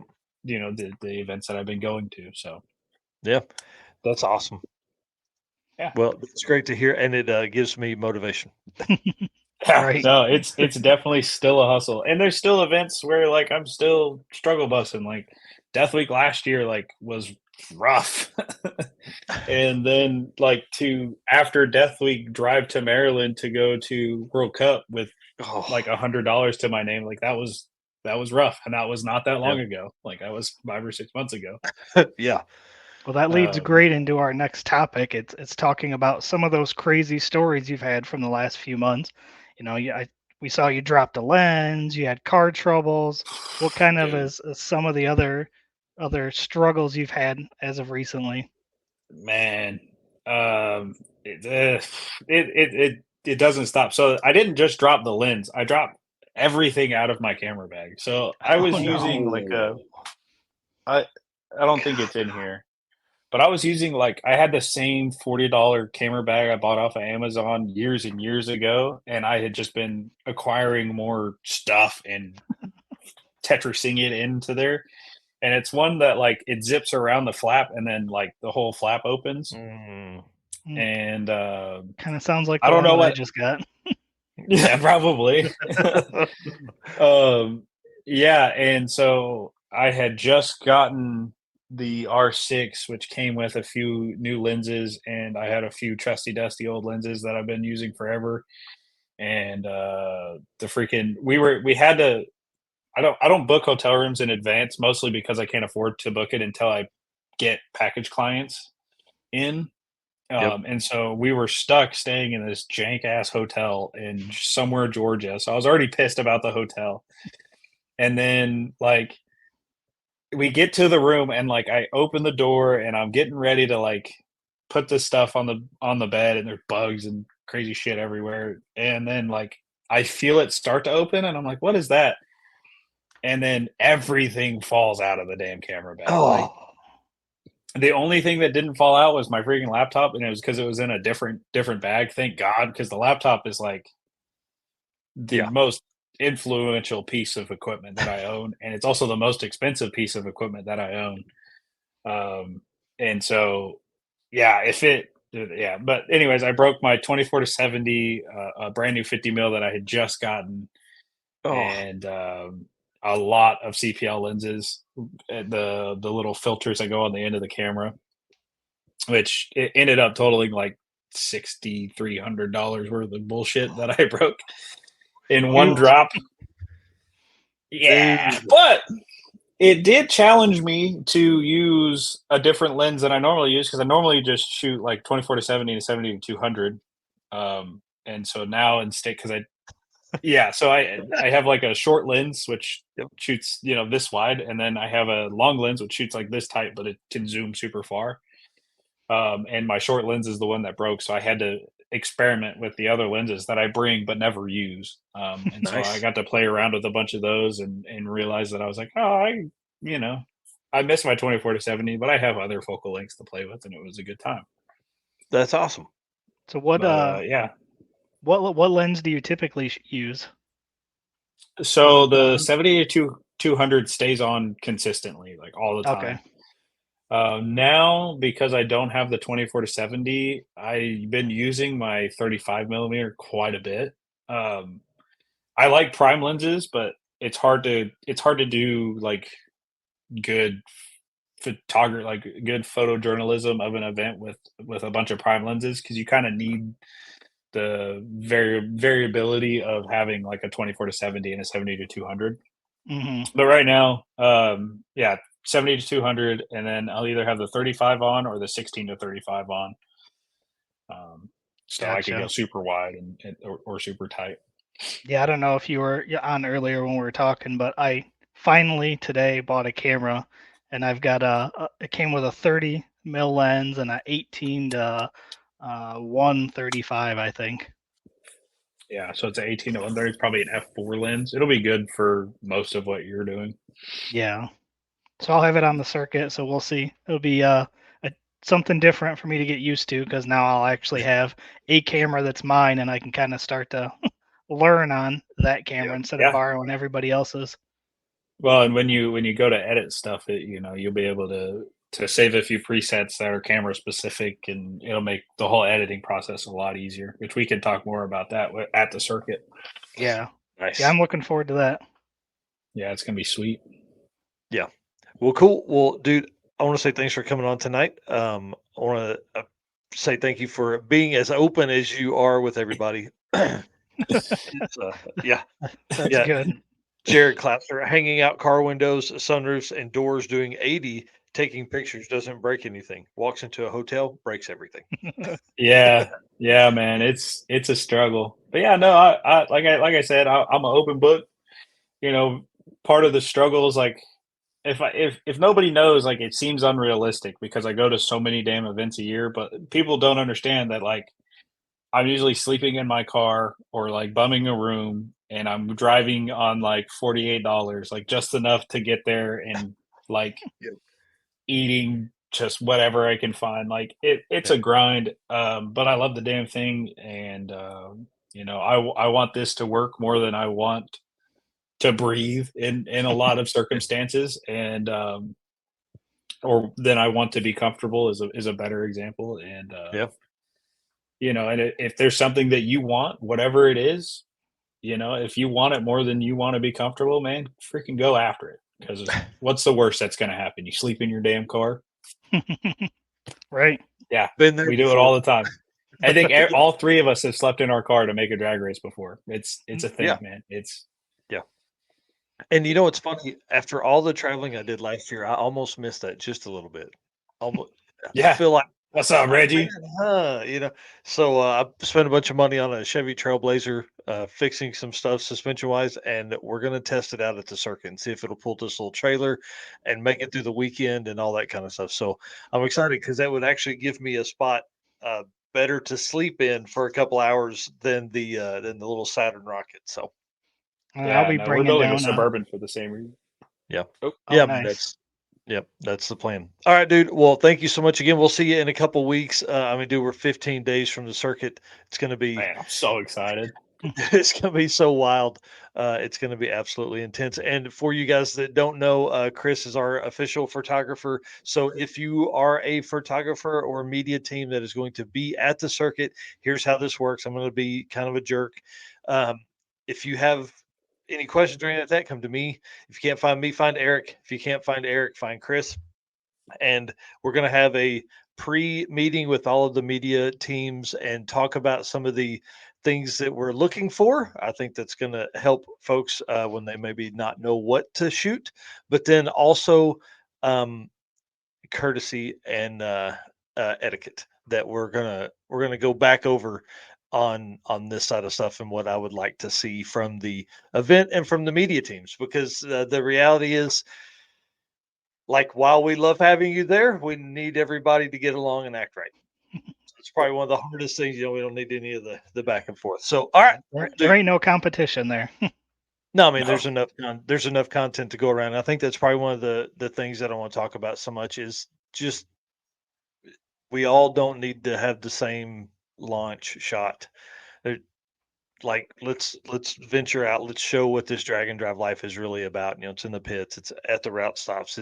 It's eating restaurants. It's parking lot parties at 3 a.m. and people wrenching on stuff on the side of the road. Like there's so many times where I see the same shot from five different photographers. That's the launch from about 60 to 100 feet out. yep. Okay, got it. But hey, Got to use your Lamborghinis. Walk around. yeah, that's right. That's right. All right, Chris. Thank you so much. Dude. We'll see you in a couple weeks. Yep. See you Later, soon. boys. Later. Bye. Man, I'm telling you right now, I'm really excited about him being this big of a part of the circuit because I think it's really going to help the event itself grow. But then also, with that many media teams being there, I mean, my goal is to be the premier. I'm staring right into the camera. Whoever's watching this right now, the premier drag and drive regional event. That's what I want circuit to be. I want people falling all over themselves to be there the next year because we're going to have so much fun. And I think to do it, we have to have people like Chris Story, who has been to several events, who is a professional, does it all the time, every day in, day out at some of the biggest stages in the world. So I'm excited to do that. Absolutely. I'm excited to just kick this door down and have some fun. We're Well, gonna have a ton of fun for sure. yeah, and let's pivot just a little bit. I want to talk about what's coming up next week before we bring Pat Cook on. So I know he's backstage. He's been with us the whole time, watching from behind the scenes. So I just want to give him a warning. We're coming to you in a minute, bud. On episode 58, which is the episode after this, we are releasing a new product to the market. There'll be a group buy for that product for everyone. It's not something that Eric and I created. It is something that another drag and drive racer created that, based on the conversations I've had, is going to fix, I can't say what it is, but it's going to fix a lot of issues that your drag and drive car or your hot rod has that you may have wired yourself. I think this is going to be it's going to be a great product. And I appreciate the company allowing us to offer a group buy. We're working out the rules of that right now. And again, we're going to go over that next week. We're going to release that as the big thing right before the circuit. So it's going to be kind of cool. So again, that is on episode 58, which will be playing next week. I'm ready for that. It'll be exciting. Oh yeah, yeah, and I think it's going to be great because the one of the things that came up great during the conversation with this person was exactly the struggle I have with the old truck. So I think this is going to handle a lot of problems, and it's really kind of a universal deal. So it's going to be awesome. All right, Yeah. uh, we're creating a new segment. This is not going to be something that's weekly. It may not even be something that's monthly, but it is going to be something that is fun when we do it. My goal is to do it at least 6 times throughout the rest of the year, and I can't imagine having a better person come on for this than this is gonna be our Dare to Be Different segment, and Jonathan Stonecipher called me the other day and was like, "Dude, this would be great." And I think he's 100% right. So during this segment, we're gonna have a guest on. We're gonna talk about what makes their car different. It's going to be interesting cars, interesting racers, interesting stories, interesting situations that they get themselves in, and things like that. Because we want to show that you don't have to have like a Fox Body Mustang that runs 850s to come do dragon drives and have fun. That hurts me. That hurts me. What do you mean?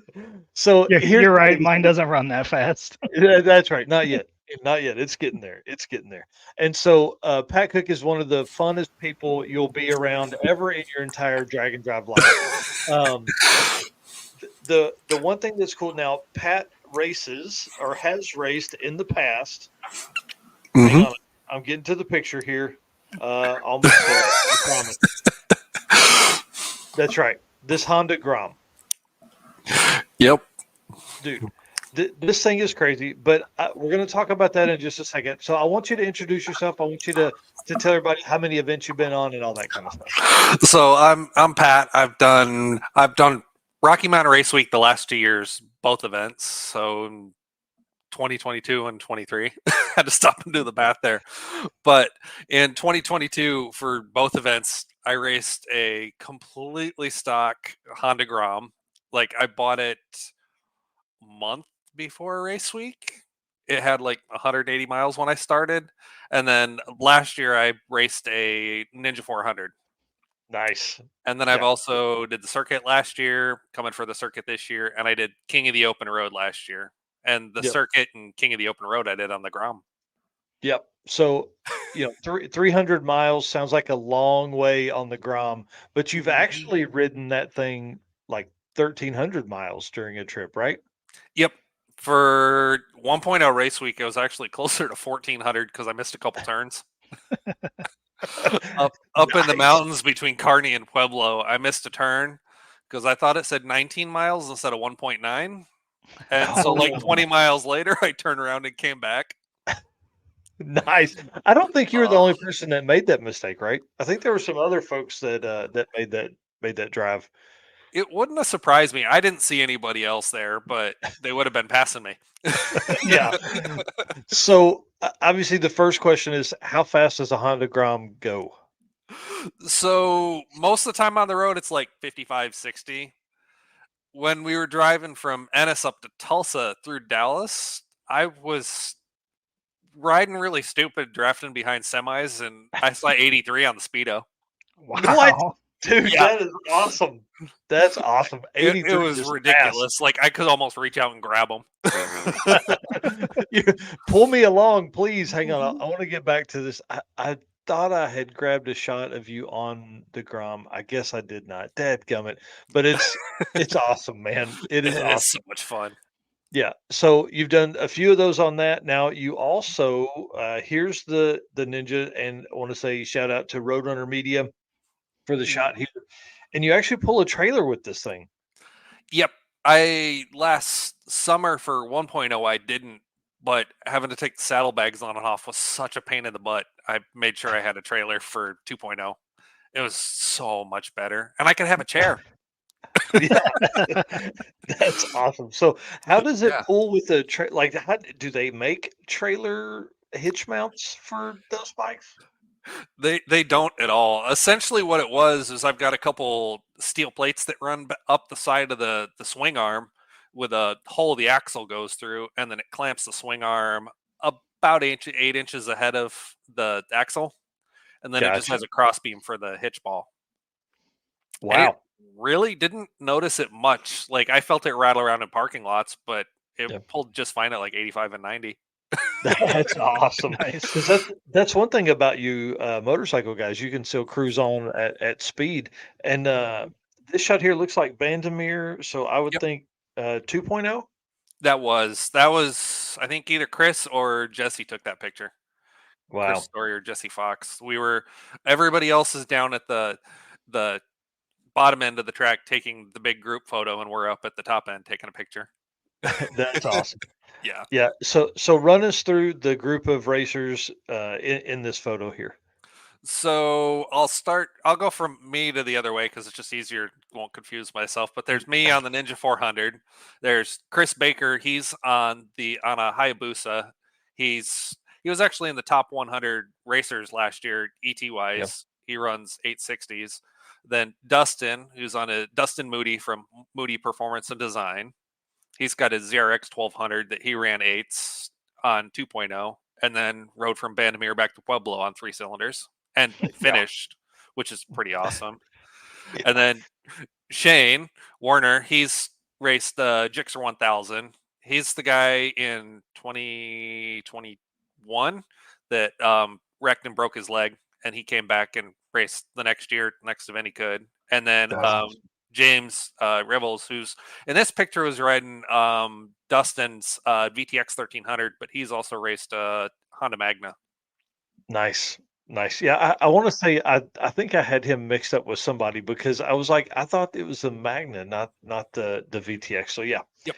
Yeah, super cool group of guys. And do you guys typically cruise together, or is it kind of like regular race cars where everybody leaves when they want to?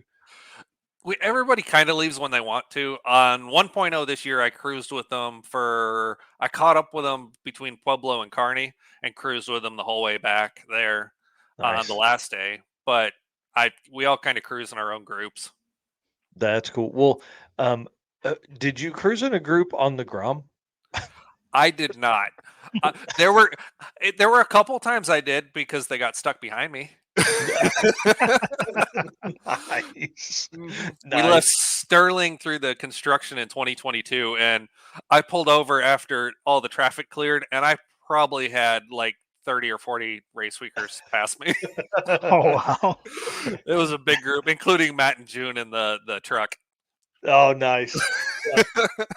So run us through like the strategy when you're racing something that only goes 55 or 60 miles an hour on the highway, because like cars do it all the time, but they don't seem to leave early. I think most of the time you would like make a pass or two and then you were gone. Some of the time usually I was just completely exhausted, and so I go crash to the hotel. But Ah, in 2022 race week, the first time I was there from Great Bend, I think I made 2 passes in Great Bend and hit the road because I'm like, nobody cares about a Grom on day 1 anyway. So I was actually in Kearney at like 11 o'clock that night. So nice. 2 years in a row, I've been in Kearney on day 1. But I stayed in Kearney. I think I left at like 6:30 in the morning from there. It was pretty much that way every day. From Kearney to Bandamere, I actually stayed overnight. I don't even remember the town, like Greeley or wherever, by where Pinky's was, which was the checkpoint, Pinky's Hot Rod Shop. And then made the mistake of leaving at like 6 in the morning and driving up to Estes Park. I Oh, was so cold. I had to stop like 4 or 5 times just to warm up. Wow. you're But like it was, against that, against the engine, please warm me up. and it wasn't even that warm because it's working so hard, but it's just getting air dumped over it because it's so damn far down there. Yeah. But it was pretty much like that every day. I just got up real early. The day we drove from Pueblo back to Great Bend, I probably left closer to 6, and I was in Great Bend at like 3:30 that afternoon. Wow. But I just straight through. I think I stopped at the second checkpoint for 15 minutes, but I didn't stop anywhere other than get gas, use their bathroom, and go. Man, I just can't imagine being on a motorcycle that far. Mm, But I mean, there's been a couple days back when I had sport bikes that I had ridden 200 miles in a day, and that was enough. I didn't want any more of that motorcycle at yep, all. I've been there too. So you have it's a 50 cc, right? The Grom is a 125. 125, and then Yep. you have you have another one with more power? What's you have two, right? I have two, yeah. The other one has it's a motor from a CBR 250, so it's a 250cc single that it never fails to fail, it seems like. Because I was actually signed up to do a race week in 2021 and it failed. And then it failed in 2022, which is why I got the other Grom. I'm like, I'm still going to do it on a Grom. It's just going to be a whole lot more awful. But when it works, it's a lot of fun because it's the stock Grom's like 8 horsepower maybe. And the 250 is, it's like 22, 23 horse. Wow. So stock wheelbase, it'll wheelie in first and second gear. Like just, you just gun it, dump the clutch and it'll loop. It's ridiculously fun. Just a hard tug on the bars and you're up, I bet. Yep. Or like first to second, you just leave the throttle open, dump the clutch and it'll hop it right up. Nice. Nice. You can ride really lazy because it's got enough power, but it's not like dumb. Yeah. Well, completely dumb. No, it's pretty dumb. I like it. I like it. Well, run us through the 400. Like you have any modifications? Is it all stock? Where did it come from? I picked that up because I wanted something bigger than the Grom, but wasn't sure what, and knew I wouldn't completely lose my butt buying that. And I put a quick shifter on it, so you just hit the shift lever, it interrupts the ignition and shifts, kind of like strain gauge does for stick shift guys. Yeah. And I put different handlebars on it because the stock bars just leaned at a weird angle. So I put a set of aftermarket racing bars on there that were a little bit flatter and a quick throttle because, well, I've had the bad habit of liking that way too much from the bike I've had the longest. Yeah. That's cool. Well, but it got a paint job now though. Oh yeah. Let's talk about the paint job. Hang on, I'm getting the pictures pulled up here. Well, hang on. Let's not talk about the paint job yet. Let's talk about this thing right here, dude. I want you for the folks listening on the podcast. I'm showing a picture of a Grom and what looks like a Hot Wheels motorcycle. It's ridiculous. I love it. Yeah. What is that? It's made by a company that builds mini bikes called RCF. It's their micro mini bike. That's the Predator, not the 212 Predator motor. That's the 79cc, and it barely fits in there. I think it's on like little 4-inch wheels. I got that so I could put it on the trailer behind the bike, and didn't get it in time for 2.0, but I got it in time for King of the Open Road, and so it came along for pit bike. That's awesome. That's awesome. I have it like halfway apart right now because for King of the Open Road, I just threw it together and took it, but it's getting painted right now, like a lime green color. Yeah, well, if you're gonna have something like that, it's got to be a brightly colored rig. Oh yeah, that's crazy. So yeah, let's flip the script here and talk about maybe people can see the paint job on the new paint job in the back. It's like shiny black color with a little bit of red. Yeah, there it is. There it is. So walk us through this new paint scheme and the upgrades to this bike. Well, that one's still stock. It's a 2018 Hayabusa I got a week and a half ago. Traded the Ninja in for it. Yes. I can kind of blame Race Week for that, for the plans next year. Yes. For folks that don't know, the difference in riding between like a Ninja, and I've never been on a 400 Ninja, and a Busa, are like what would be probably like a Camaro to, I don't like a modified Lamborghini. These things will pull your face off. The funny part was I went over the scales with the Ninja in Bandamere, and I was 585 pounds with me on the bike. That bike weighs as much as me and the Ninja did combined, but it makes 140 horse more than the Ninja. It's about 170, 180 horse, somewhere in there. Wow. Yeah. And longer wheelbase. Like yep. Better seating position, and literally is just going to be awesome. And it doesn't scream your ears out. Yeah. Yeah, I mean, like these are like the touring cars, or these are like the touring bikes of car. I mean, like people, these are made to ride. Yep. Yeah, they will obviously go 200 miles an hour, 186 probably limited if it's all stock like that. But like this bike getting there is going to do that very, very quickly. Yep. Yeah. And it's not my first big bike, but it's definitely more. And like I've got a few plans for it. Like hopefully, I don't know this year, but kind of set it up as 10.0 index, which it shouldn't have any trouble doing. Yeah. Yeah, you can And probably run it pretty easy and run 10 O's, I would think. yep, Con- it's going to be Consistently, the not easy, driver but that's the consistent. problem more than the bike. Yeah, yeah, yeah. I'm sure it won't take long to get upgrades. Hmm. The group of guys you ride along with Yep, and talk with on this stuff, they do all that as well. So this is they're pretty going to neat. be a bad influence. It's going to be great. Oh yeah. So what's So your current fleet of bikes? Is it just this and the Grom? So I've got the race week Grom, as I call it, because it's easier to keep straight. I've got the 250 Grom.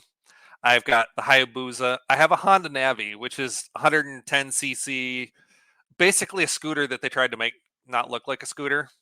mm, And then I've got my baby that's actually sitting in Oklahoma with Dustin Moody right now. Yep, this one, that yeah. one. My it's an '04 Honda RC51, Mm, which 1000cc V twin sport bike. mm. It revs to like 10,000 RPM, gear drive cam, so it's nice and whiny. It's so much fun. This is one of the coolest bikes ever. Just Hmm. the sound they have and the torque is they're built for wheelies, man. They are. Yeah. Yeah. So tell us the background on this story, where this bike came from, why it's your baby, and all that. So the story with that one, I actually started dreaming about that one when I was still in high school.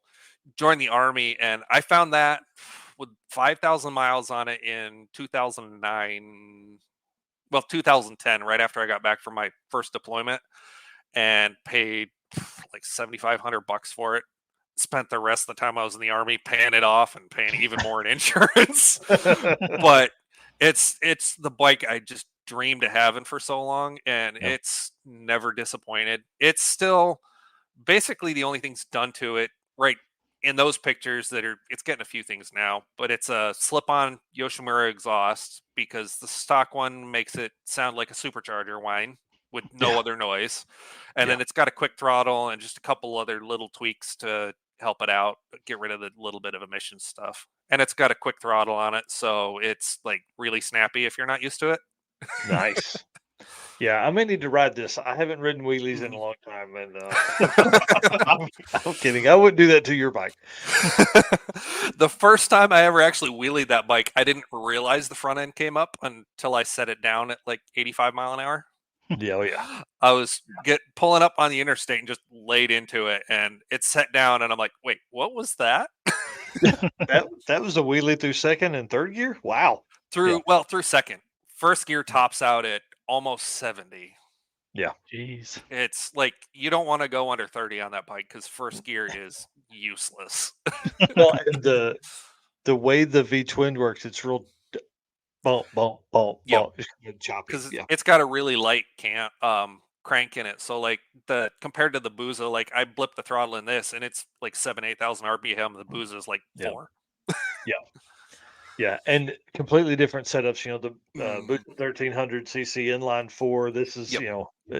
This is 2-cylinder, right? Twin. Yep. Yeah. V twin. Yeah. 2000 twin. Yeah. It kind of makes stock Honda and Fox body guys jealous because it's got not one but two 62 millimeter throttle bodies. Yeah. Like, you can see most of both intake valves if you open the throttle blades. Man, that's awesome. And That's awesome. I think it's like a 4-inch bore and like a 3-inch stroke, like 100 millimeter and 67 millimeter. Yeah. That'd be a beefy engine. Like a Mhm. V8 in that would be pretty rowdy. It'd be great. Yeah. But Yeah. So you got quite a few bikes. Do you got any other vehicles? Do you drive anything other than motorcycles? well, my daily is my work truck, is my company truck that's a F-250, but I have 3 of them. One of them is a 64, 67, I forget what year it is, MG Midget. That's still a shell. That's going to get built as a gasser Oh, nice. because Yes. it's just cool and ridiculous that way. Yeah. which it hasn't been started. I've got a 90 Miata. That's a Miata cart.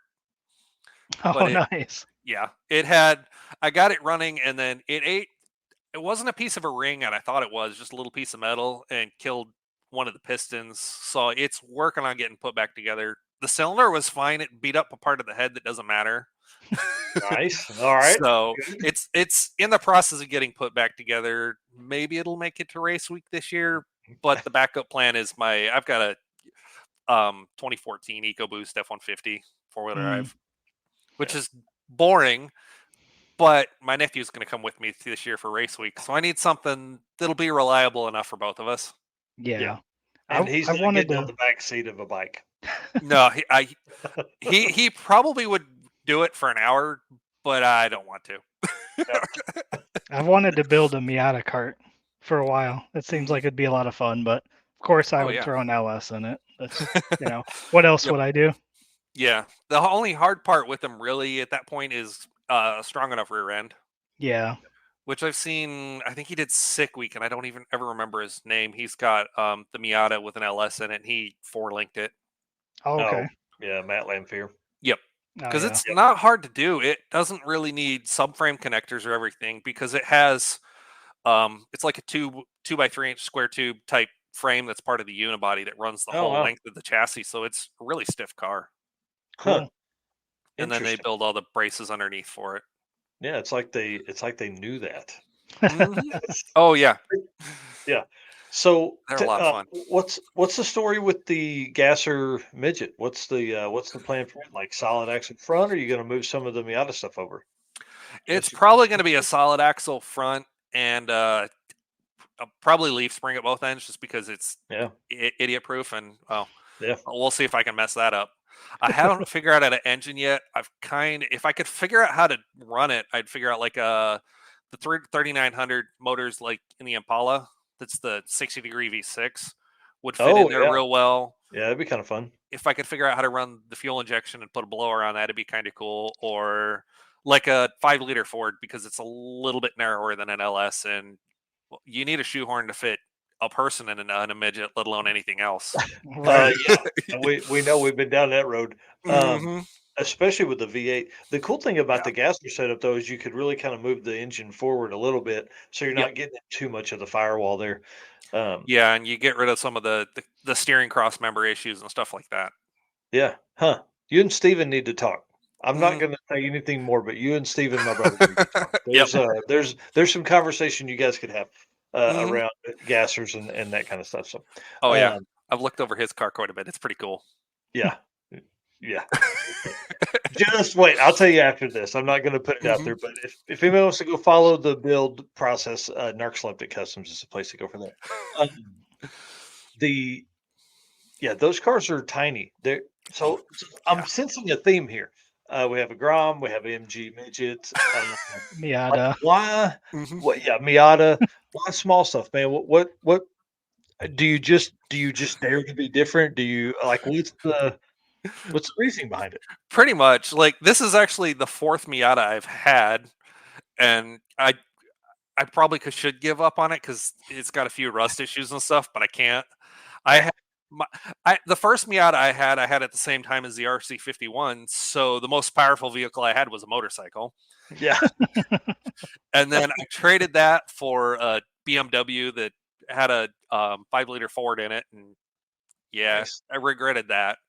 And then Yeah, I had Miata that got rear-ended, and so the chassis and everything got bent real bad and just messed up. And yeah. annoyingly, I just sold the motor from that one like 8 months ago, and then picked this Nice. car up like it's probably been like 5 months ago now. And I'm just like, Yeah. because I had a 1 point stock, the 90 to 93s are 1.6, and then after that they went to the 1.8s, and it's Mhm. like 8 horsepower and like 10 foot-pounds of torque, but when it makes nothing, it's a little bit. Yeah, Right. I'll tell you that you got to have it. You got to have it But for sure. yep. And then Well, the that's last one pretty I had awesome. was just full of rust. Yeah. Well, the cool thing about Miatas is back then they were inexpensive. Now they're not really inexpensive anymore. Yeah. They keep getting more expensive as you go. I'm like, I don't understand why. But hey, that's the way cool cars work, you know. Yeah. Well, I've seen them do like everything from drag racing to road racing to there's an off-roadster Miata that's got like, I think he has like 18 inches of suspension travel on that kit that he sells. Holy cow. Nice. Yeah, it's ridiculous. That's cool. That's cool. Mm-hmm. Well, let's kind of get back to some of the drag and drive stuff. Tell us some stories about being on the road. What do people say to you when they see you on the Grom? Do they come up and ask you if you're crazy, or what's that experience like? So my favorite one from asking me if I'm crazy was race week on 1.0. I got to Pinky's in June, and Matt and a few other people were standing out there as I pull into the parking lot, and they're like, "So did you lose a bet?" And I'm like, "No, it probably would have been funnier. I'm just dumb," and I just started cracking up. But like the first people I stopped to check on the side of the road, and I had no idea who at the time they were, was Bill Armstrong and Rich Guido. Oh, nice. Leaving Kearney in the morning, and I'm like, what? And then they passed me like 20 minutes later, like I was standing still because dude, their normal cruising pace. Yeah. They've passed me when I was on the Ninja. I was doing like 80, and I'm just like, how are they going that fast? Yeah, because they have that 6 gears to 0.5 Rich's car. That's why. It's crazy. Yeah. And it was pretty much like that all a race week. Like everywhere I went, there are either people waving, telling me to keep going, like cheering me on, laughing, like all sorts of stuff like that, which was great. That's because cool. There were definitely a few times I was hurting and regretting life. Because like I think it took me 8 or 9 hours to get from Kearney to Pinky's, which was like maybe 5 on the Ninja, and I stopped a few times for like 25 30 minutes. Wow. Like it was, but the section from Sterling over through the grassland, the prairie lands or whatever over there, like it was a headwind, semis coming. Like I was lucky to maintain 50. It was bad, and every semi felt like a ton of bricks. But like especially that day, Matt Moore from MRC Fab, I think, yeah, I kept up with them the entire day. Like they'd stop and I'd catch up to them and stop and chat with them the entire day through till I stopped at the checkpoint. I'm like, how? Like stuff like that. It was pretty cool. Yeah. That's awesome. So yeah, I think his car's a Power Glide and deep gear because he runs a 235 class. So like, yeah, they're running 50, 55, and you are too. But semis, it's like 48. Yep. Oh yeah, if that some of the time. Yep. So the construction, on the other hand, I was just wishing they go faster. Yeah. What's the Grom run in the quarter mile? I think I've run a 21.9 once, but it's usually around a 22.8 or 9. Gotcha. Wow. And it's one where it's literally like you get up to the line, stage it, wait till you light both bulbs, hold the throttle wide open, and just dump the clutch. It bogs and then goes. Don't let off the throttle till you're like 40 feet from the turnoff, and then you just get off on the brakes and huck it around the corner. Nice. Yeah. So would it be illegal if you ride the Grom up on the back of somebody's trailer, just stay on the Grom? You might be able to get to checkpoints a little quicker. That's probably illegal. we had that discussion actually last year because James had a blowout on the VTX on the way from after we left Fairplay, and I can't remember what it was, on the way back to Pueblo. And so they put it up on the trailer behind the 335, Jessica Warner's car. He rode with her the rest of the way, and they're like, you should have put him on the trailer. We'd have let him go. He finished. Yeah. He's just back there on the trailer. You got to stay on it the whole time, though. Yeah. That would have been funny. Yeah. He could at least pull in the track that way. Yeah. I was going to say, I think that would at least be comical if you got on it right as you're pulling into the track. Yep. Nope, I was here the whole time, I swear. Mm-hmm. Yep. Well, that's how. So, what do you bring into the circuit? What's the plan for it? So the plan is to bring the Booza. Yeah. Nice. That's what I'm talking about. The goal is to run an 11.0 at 129 because I haven't gotten the gear yet to go faster. Gotcha. So walk us through that. What's the difference in? Is it a different riding suit? I guess. Yeah. NHRA rules. You got to have basically 11.0 and 129 and slower. It's leather jacket, leather gloves, and they want like slide buttons and stuff on the gloves. Snell, I forget what the years are. Mine's like Yeah. a 22 helmet, and then leather, something over the ankle that's leather. Once you go faster than that, it's full leathers. You got to have a kill switch on the bike, so if you fall off, it kills the motor, and Oh, that's really the only differences.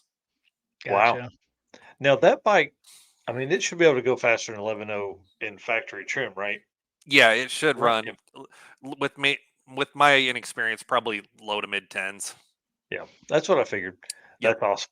Yeah, they're pretty crazy. So I had a friend, and at the time I had a GSX-R 1000, and he had a Busa, and we were both like, I was two up in the rear and an exhaust and like whatever the plug-in tuner was, right? And Mhm. then he had, I think he was one down, three up, or something crazy like that. Man, Yeah. I'm telling y'all right now, like obviously the 1000 was way faster if we had any kind of corners, but if there was a straightaway that was even an eighth mile long, that dude would just come blasting past me. Those Oh yeah. bikes just are so fast. It's Mhm. ridiculous. So obviously we switched. Yep. Let him ride mine on the highway for a little bit, and he let me ride his. Uh, the wheelie on a Busa is way different than the wheelie on like a 1000. Oh, I'm The sure. 1000 is kind of pitchy, but that boot, dude, it was just, man, they're made to Mhm. do that. Like it's made to be in the air. Yeah.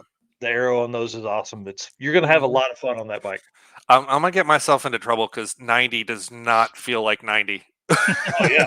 Well, and just the air flow around you is so different than what it would be like on the 400 and definitely on Yep. the Grom. Yeah, Yeah. and even like the RC as a whole, you feel a lot more wind. Yeah. Well, I mean that the RC's made for this, Yep. and the It boot does is it made really for well. kind of some upright riding. Yep. It's gonna be really cool. So I can't wait. Obviously, we're gonna follow you along all week. We're gonna continue Mhm. the Dare to Be Different stuff here, and we're gonna be able to talk about that at the circuit. So you're one Yep. of the one of the guys on the list that we have that we're going to be following along. That we're going to talk to every day and Mhm. kind of get some updates and things like that. And So. the fun part is I'm gonna ride the bike the whole way up from home. Dude, you're Oh, that's what crazy. you Yeah. can't see my notes, but I literally just before you asked that, I typed out to ask if you trailer the bike or if you ride it to the events.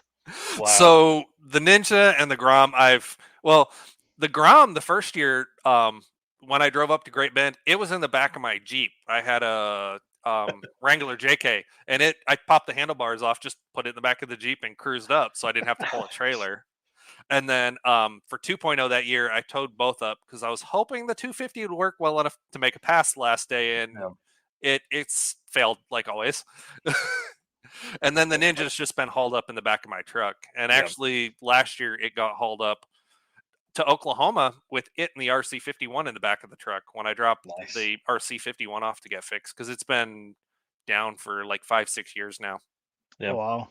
And you said it's at Dustin's place. Yep, he hasn't given me a time frame. I'm not pushing him because Yeah. he's working it in between all his other jobs that he's got, including Yep. his own bikes. And so it's like when you get it done, you get it done. Parts are going to be on back order for stuff anyway. So Yep. So Yep. you're planning on riding, what is it, like 900 miles to the It's circuit on the I think it Busa? was I think yep. it was 884 last year because Pat was in a little bit of controversy. Um, we awarded the furthest travel to Randy Kane, and then, like Pat does, he's a gentleman. Came up afterwards and was like, "Hey, I'm actually 75 miles further than Randy Kane." So Yep. appreciate him saying that. It was pretty cool, man. 884 miles, I think, is what it was. So Yeah. It's like when you hear Texas, you're like, oh, it's not that far. And then I'm like, no, like Dallas is 8.5 hours north. yeah, San yeah, Antonio is 4 hours north. yep, yeah. I'm You are way down there. yeah, you're way down there. So it's funny whenever I pull up the float stuff, which is where people buy tickets and all that kind of stuff to sign up for, which we're sold out. So nobody's buying tickets right now. We do get some folks that are coming off the wait list, so I'm excited about that. Awesome. I'm sending those emails tonight. Yeah, it's like this cluster of red around the central part of Texas. And then there's this one little bitty dot way down at the bottom. Mhm. Yeah. Jay Blanchard said Brian and I thought we had the longest traveled, and they were within like 8 or 10 miles or something, right? It was like they were right on and they live in different parts of the country than Randy. Yeah. So I think you were Yeah, and like I think 803 and Randy was 810 or something like that. yeah, I Mhm. think they were saying like depending on did they leave from Jay's or Brian's, they were trying to Yeah. figure out which one Yeah. gave them a little bit Yeah. more. Yeah. It was pretty wild. So Mhm. dude, I can't imagine being on a bike that long. I, It's going to be an adventure because I'm making the drive Wednesday afternoon after work and Thursday. you're Uh, an animal. How it's many going to be hours is fun. it? Like Well, right around 14, I think. Wow, you that's a gotta believe lot that. Yeah. How on a many miles? bike. How many miles are on the Busa? Right around 58, 5,900, somewhere in there. Wow, you're gonna So, almost double it. oh Yeah, yeah. that's pretty awesome. Okay, well, we're winding down here. We gotta end the show, but dude, I want to say thanks for coming on tonight. Thanks for having me. Thank you for telling the stories. I do want to ask Mhm. one last question. I saw this, of course, I was digging around on your Facebook. Who's this kid? That's my younger brother. He's 3 years younger than me. We had Nice. we had that and another. That one has a 3 horse Tecumseh motor in it. We also had one with a 5 horse Briggs and Stratton motor in it. We wore those things out until they fell apart so bad you couldn't even weld them together anymore. Growing up. So what you're saying is you've been a motorcycle guy forever. Oh, I grew up around them. Like I have. How The fun. first time I made the newspaper, I was in like 10 years old doing motorcycle games at a bike rally in like Erie, Pennsylvania. Nice. My That's dad and I awesome. actually rode his Goldwing when I was like 10 or 11 to church Christmas Sunday in Western New York State because the roads were clear and it was like 40 degrees. Wow. Wow. Hey, Hmm. we'll blame your dare to be different on your dad. Yep. That's pretty awesome. All right. Well, tell people where they can follow you. I mean, do you have some social media stuff folks can keep up with?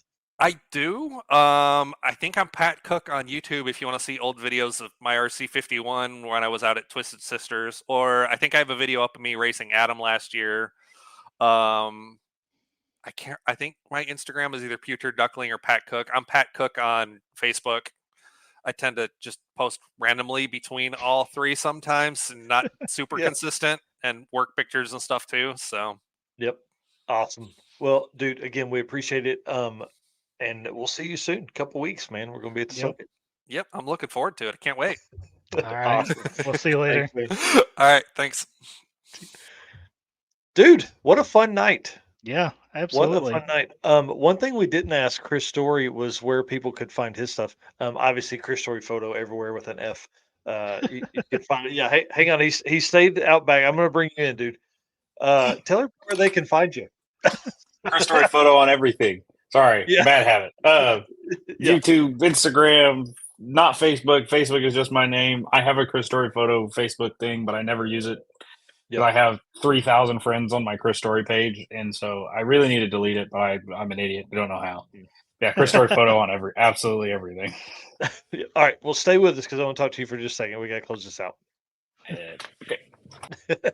Awesome. All right, guys, thank you so much for hanging out tonight. We really appreciate it. Huge night tonight. I mean, I think we had some fun. Um, I'm ready, dude, for the circuit's going to be nuts. Obviously, we've talked about that a lot. I'm ready to see the weekend for Dragon Drive. There's a lot of stuff coming up. You know, we've got this weekend is the two events. We've got Carolina Drag Cruise and Road Trip Drag Challenge. Next weekend, we've got the postponement of Mike Mayo's deal, the Battle of the Streets from Central Georgia. So that's going to be awesome to see that come about. The next weekend is the circuit and Central Victorian Dragon Drive. And then we've got Cruise and Lose and King of the Open Road to end out the month. Again, 7 events, 7 Dragon Drive events across the world in the month of April. Absolutely insane. I said it at the beginning of the show. This is the busiest month of Dragon Drive. And y'all, it's going to be insane. I hope you're Yeah. ready. I hope you're ready for this. We're talking like more than 1,000 racers or 700 racers or something like that will be racing over this month. In Jay Blanchard said, "See you next week, dude." I'm so anxious, man. I'll be up late again tonight working on stuff for the circuit. It's amazing how fast time gets by it. Yeah. And then I'm ready to see you, dude. We're gonna have some fun again. See everybody in a couple weeks, or see Yep. everybody in a couple days here, but then a couple weeks at the circuit. Yep. All right. So end out the show again. We want to say thanks to all the race car friends. We say it all the time. We mean it. We can't do it without you guys supporting us. Also, thanks to all of our sponsors: Summit Racing Equipment, Driven Racing Oil, Molly Motorsports, Car Chains 3D, Howard's Cams, Performer Built Transmissions, Sweet Patina, Racing Junk, and our newest media partner, Powered Tube TV. Guys, we will see you on Saturday morning. Yep. All right, guys. Later. All righty.